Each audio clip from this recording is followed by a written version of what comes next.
Hi Virgo, how are you? Welcome back to my channel. Sorry I was gone for so long, but I am back and I'm happy you're back, and I hope this reading is going to resonate with you and you're going to take some good advice out of it on how to go about this month and what's in store for you this month.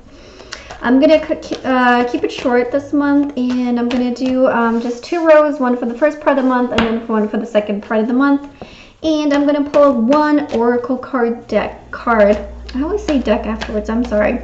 I want to pull one oracle card for your love life specifically and see what message comes through for that. So let's begin, Virgo.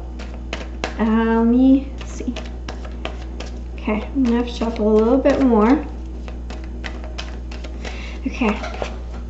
The Page of Cups. Somebody is waiting for an apology. Somebody is looking for an apology. Somebody's not apologizing. Something, or maybe you are interested in somebody, but they're not interested in you, Virgo. Is that what's going on? Okay, well, let's see.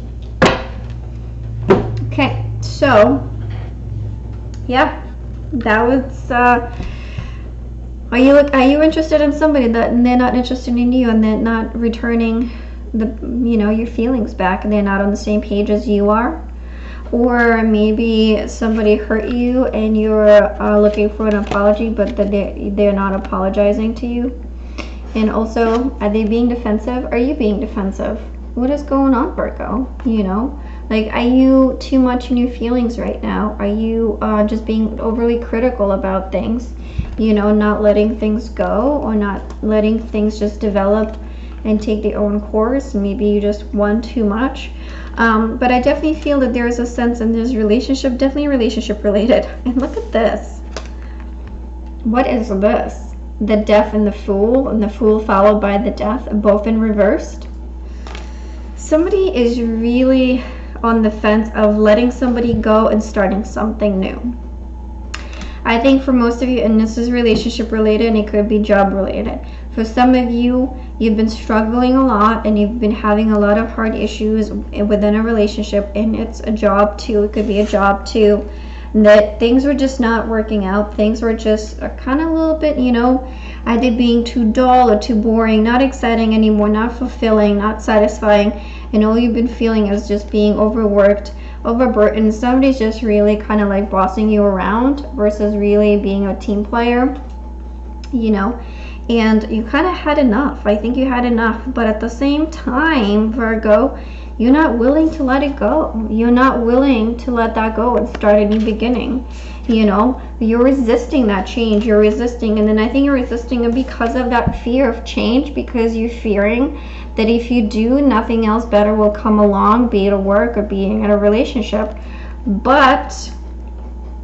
I pulled a card of the energy of leaving July and entering August. You have the King of Pentacles. You can't get a more better card financially and emotionally. I think the King of Pentacles is the most stable person you can have to be in a relationship.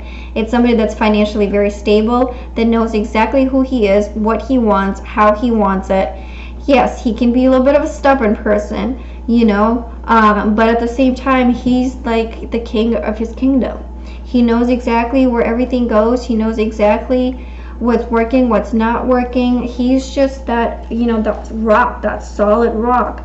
So for some of you, yes, you have that fear of letting something go. You have that fear of letting go of a relationship, even though it's no longer fulfilling. You're feeling so, I don't want to say bored, like you're really feeling like somebody is way too much micromanaging you and then not letting you be really opened and full, like to really bring your potential up. They're not supporting you anymore. If anything, there is a lot of arguments at work and in the relationship, or both, or just one or the other. But I think it's, for some of you, you can be 2 camps here, but mostly it's relationship related. But I also see work related issues here too, because cups sometimes can just speak of work too, but it's how you feel at work, how that makes you feel. And then having a wand card here, it's about something you're passionate about, something that drives you, that life force that you have within you, the energy that you have to give and to receive. And then having here the 5, it's a change, and you have another a 5 here, right? They're both opposite each other, so it's again, it's that letting go and not letting go. It's kind of almost having one foot in and one foot out. You know, you want to let go, but you don't want to let go because you're afraid that if you do, you're going to be stuck in the cold, that you're not going to find anything better. But know that you will. Really know that you know and trust that you will. I think you're having that resistance because we have Mercury retrograde, and right now we don't know what to believe, what to think, how to go about things. And there's, again, so much miscommunication during retrogrades, you know, that, and I can't emphasize that enough, where it's like people just sometimes are too rash, too impulsive. They just jump to conclusions without really, you know, assessing the situation or like giving it some time to process. And I think this is where like these two come in. It's like, seriously, the Fool in reverse and then followed by the Death card. You know, it's like one foot in and one foot out. But the change is coming, whether you like it or not, whether you're on board with it or not. The change is coming. It's a matter of like whether what attitude are you gonna adopt? Are you gonna adopt this attitude of like lack mentality, of not having enough, or feeling left outside in the cold, feeling that you don't deserve something? Or are you gonna adopt this mentality that's like, no, you know what, I'm letting this shit go. I'm not gonna take up with this bad behavior where like be feeling treated this way and, you know, feel not being appreciated, but I'm gonna move towards somebody that can appreciate me, that can spoil me, that can give me that stability that I want, a job that can provide me with not only the financial stability but also that emotional stability that I'm looking for. I deserve that, and I'll find it. It's right there. All I have to do is just do this, and it's there for me, you know. So it's more about what attitude will you adopt. I think that's the big theme for you this month, Virgo. You know, and I know it's hard to let go. It's especially, you know, like for you as an earth sign, I think it's really hard to let go of something, you know, especially when you just care so much about people, about, you know, things that you put your energy in. And I get that, why this is so hard, you know. Like I feel like, yeah, that apology in the beginning of the month that you're so looking for, that you're so wishing for it to happen, and it's not happening, and it feels you like, you know, leaving you even like feeling more hurt, you know. And then, but at the same time, it's like almost, I feel like there's something that's kind of dragging along with like little pieces of things. But by the end of the month, you're gonna see what's going on. Like that veil, the Mercury retrograde veil, is gonna be lifted, because the Death, where it's coming whether you like it or not, you know what I mean.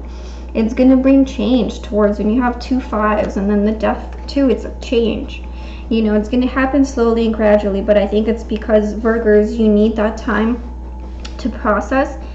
You need that time to really get used to the idea. I think for you, during especially, so there's gonna be 2 eclipses during the month of July. For you, during the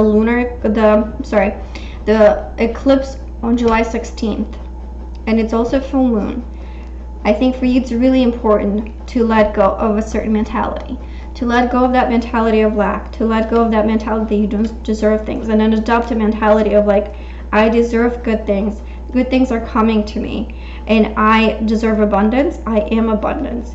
Start with that. Start like changing your perspective and then feeling it in your body, feeling it in every single corner of your body, even like, you know, every single cell of your body.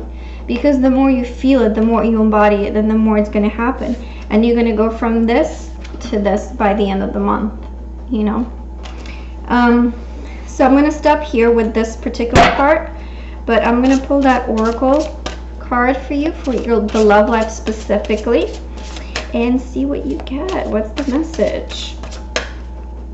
You know, I'm really curious. There is a lot of changes for you, but there's good changes. It's just a matter of you seeing it that way. Okay. Religious factors. Your love life is influenced by your religious upbringing and spiritual path. Well, I think in this case it's more about your own personal beliefs. And like I said here, right? It's like, what will you choose to believe, right? What will you choose to believe? It's up to you. It's totally up to you. What perspective are you going to adopt? What energy are you willing to embody or want to embody, and then would work for? You know, because I know it's not easy, especially when you feel hurt, especially when you feel unappreciated. It's really hard to embody a positive change, embody like confidence and love and abundance. I know, I get it, but you know, the sooner you do it, the sooner this whole thing is going to shift for you, and then the sooner you can get into this, you know. Well, I'll leave you with that, Virgos, and if this video resonated with you, please like, share, and subscribe. And thank you so much for watching, and I will see you in August. Okay, bye.